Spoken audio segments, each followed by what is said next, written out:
Hello everyone, मैं अंकुर अवेले आप सभी का स्वागत करता हूं आपके अपने channel magnet brains Hindi medium पर।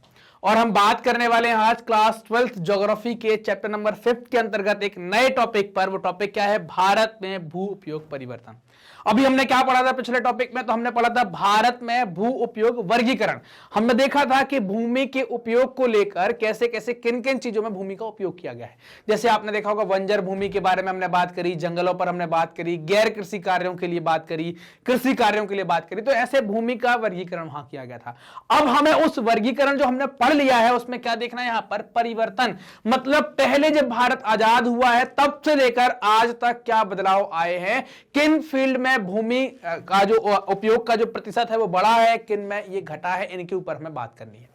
तो अब ये परिवर्तन घटता बढ़ता कैसे है? जैसे आप देखें, भारत में भूमि उपयोग का वर्तमान प्रारूप जो है वो अनेक कई प्रकार की भौतिक, मतलब फिजिकल कंडीशंस, सोशल कंडीशंस और इकोनॉमिक कंडीशन, भौतिक, सामाजिक और आर्थिक कारकों पर निर्भर होता है। इनका परिणाम होता है। अगर ये सारी चीजें होती हैं, इनके कारण से ही चीजें बदलती। जैसे खाने को लेकर कृषि उत्पाद पर जैसे दबाव आया तो आपने देखा कृषि क्षेत्रों में वृद्धि होना स्टार्ट हो गई।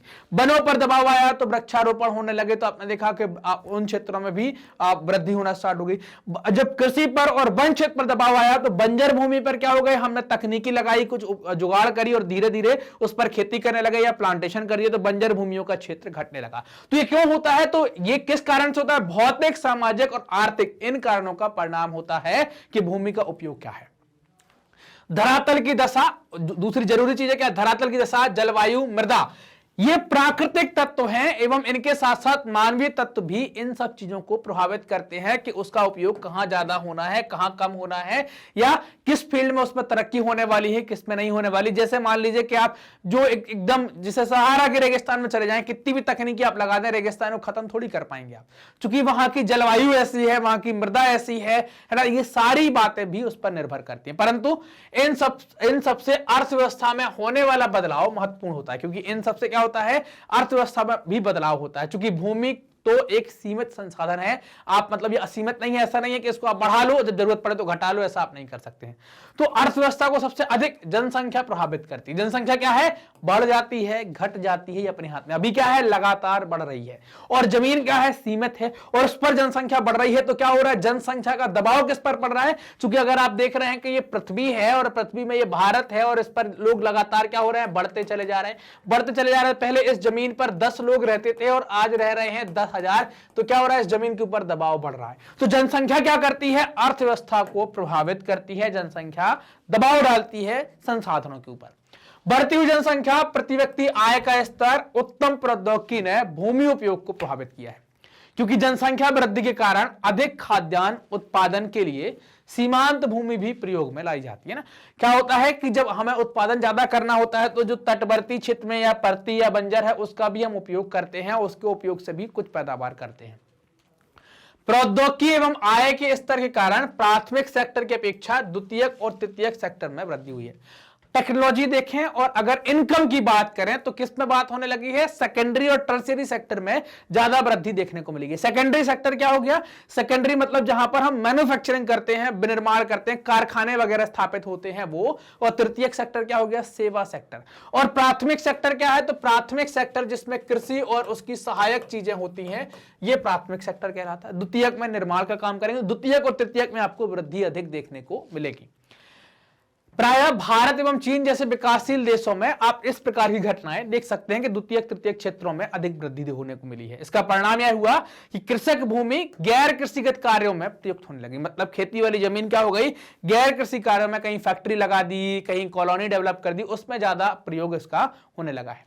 बड़े बड़े उद्योगों को खोलने में भूमि का उपयोग होने लगा। कृषि भूमि का उपयोग भवन निर्माण में होने लगा। नोएडा और ग्रेटर नोएडा आप इसके उदाहरण देख सकते हैं कि ये किस लिए बनाई गई है। कृषि का क्षेत्र था यहां पर और ये औद्योगिक क्षेत्र यहां पर डेवलप कर दिया गया है। अर्थव्यवस्था में कृषि का योगदान कम हो रहा है, दिन पर दिन कम हो रहा है। मतलब अगर हम प्रतिशत के हिसाब से देखें या उसके आय के हिस्से के हिसाब से देखें तो ये क्या है? लगातार घट रहा है, इसमें कमी आपको देखने को मिल रही है। कृषि पर निर्भरता भी धीरे धीरे कम हो रही है। जो कृषि करते हैं वो साथ में कोई दूसरा काम जरूर करते हैं। जहां एक समय देश की 3/4 जनसंख्या कृषि में संलग्न थी वो घटकर अब अभी कितनी थी, 3/4, मतलब आप देख सकते हैं कि लगभग कितना हो गया कि 70% के आसपास का मामला हो गया, और अब कितनी हो गई है वो 60%, 58% के आसपास आ गई है जो कृषि कार्य में लगी हुई है। 2017-18 में कृषि एवं संबंधित वर्ष से कृषि में योगदान जो है वो कितना आप देख पाए 17-18 में 14%। तो लगातार इसका योगदान घट रहा है, लोग जो इस पर निर्भर हुआ करते थे उनकी निर्भरता भी धीरे धीरे घट रही है। परिवर्तन आप देख सकते हैं यहां पर, अगर ये फोटो आप देख पा रहे होंगे यहां पर, तो आप देखें भारत में भू उपयोग में जो परिवर्तन है 1950-51 से लेकर 2014-15 में, जो डार्क कलर है वो 14-15 का है, जो लाइट कलर है वो 1950-51 का है। तो सबसे पहले आप वन क्षेत्र में देखो, वन क्षेत्र 1950 में 51 में 17% यहां हुआ कर, 17% क्षेत्र में वन था, जो बढ़कर कितना हो गया है 23% हो गया है। गैर कृषि कार्यों में भी जो भूमि है वो पहले 3.2% उपयोग की जा रही थी, अब कितनी हो गई है 8.7, तो बढ़ गई है। लेकिन अगर आप देखें बंजर और जो खाली पड़ी जमीन है पहले ज्यादा हुआ करती थी, 13.4% थी, जिसको तकनीकी की सहायता से और हमने अपने कुछ जुगाड़ लगा के इसको घटा दिया है। ये कितनी हो गई वर्तमान में 5.5 हो गई है, ये अच्छी चीज है। स्थायी चारागाह जो हैं उनको आप देख पाए पहले 2.3 थे, ये बढ़कर 3.3 हो गए जानवरों के चारे की व्यवस्था के लिए। फसल वृक्षों के अधीन क्षेत्र, तो फसल वृक्षों के अधीन क्षेत्र जो थे, जो बागान वगैरह लगाते थे या जो फसल वृक्ष लगाते थे, पहले ज्यादा था परसेंटेज 7 के आसपास, जो घटकर 1 के आसपास रह गया है। कृषि योग्य व्यर्थ भूमि, बेकार पड़ी खेती के लायक जो जमीन है वो पहले 8% थी, जो घटकर 4% हो गई है, ये भी अच्छी चीज है। वर्तमान प्रति के अतिरिक्त प्रति भूमि पहले 6.1 थी, अभी 3.6 हो गई है। वर्तमान प्रति भूमि, तो वर्तमान प्रति भूमि में वृद्धि देखने को मिलेगी, लगभग 1% की आप वृद्धि यहां पर देख सकते हैं। और निबल बोया गया क्षेत्र, इसमें बोए गए क्षेत्र में भी आप वृद्धि देख सकते हैं। पहले 41.7% क्षेत्र में खेती होती थी, आजकल जो निबल बोया गया क्षेत्र है वो कितना हो गया है 45.5% हो गया है। तो ये परिवर्तन आप देख सकते हैं, भारत में भू उपयोग में जो परिवर्तन है वो परिवर्तन आपको इस टेबल के माध्यम से समझ में आ जाएंगे।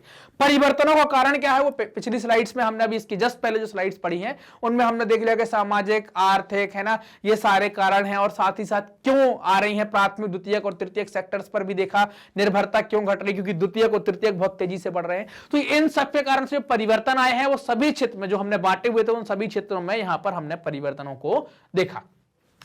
क्लियर बात यहां तक की। अब जानते हैं कि मैग्नेट ब्रेन्स अपनी हाई क्वालिटी एजुकेशन के लिए जाना जाता है, साथ ही साथ आप देखें फ्री एजुकेशन भी मिलती है, मतलब आपको यहां पर कोई पेमेंट नहीं करना है। हमारे टॉप कोर्सेज क्या हैं, CBSE Hindi medium, English medium, NTSC, olympiad, CUT, spoken, UP Bihar board, सभी कोर्स आपको बिल्कुल निःशुल्क में मिलते हैं, आपको किसी प्रकार का कोई पेमेंट यहां पर नहीं करना है। ये सारे वीडियोस कहां देख सकते हैं, तो आप ऑफिशियल यूट्यूब चैनल पर, हमारी वेबसाइट है, हमारा एप्लीकेशन है, इन सब जगह पर देख सकते हैं। ऑफिशियल यूट्यूब चैनल मतलब आप सर्च करेंगे मैग्नेट ब्रेन्स हिंदी मीडियम, तो वहां पर आपको हिंदी मीडियम की सारी बातें मिल जाएंगी। एप्लीकेशन आपको डाउनलोड करना है, प्ले स्टोर में जाएंगे, लिखेंगे मैग्नेट ब्रेन्स तो एप्लीकेशन मिल जाएगा, और वेबसाइट के लिए आप www.magnetbrains.com गूगल पर टाइप करेंगे तो हमारी वेबसाइट पर पहुंच जाएंगे। यहां पर कंटेंट आपको आपके course wise, class wise, subject wise, topic wise बिल्कुल सिस्टमेटिक तरीके से अरेंज करके उपलब्ध करवाया जाता है।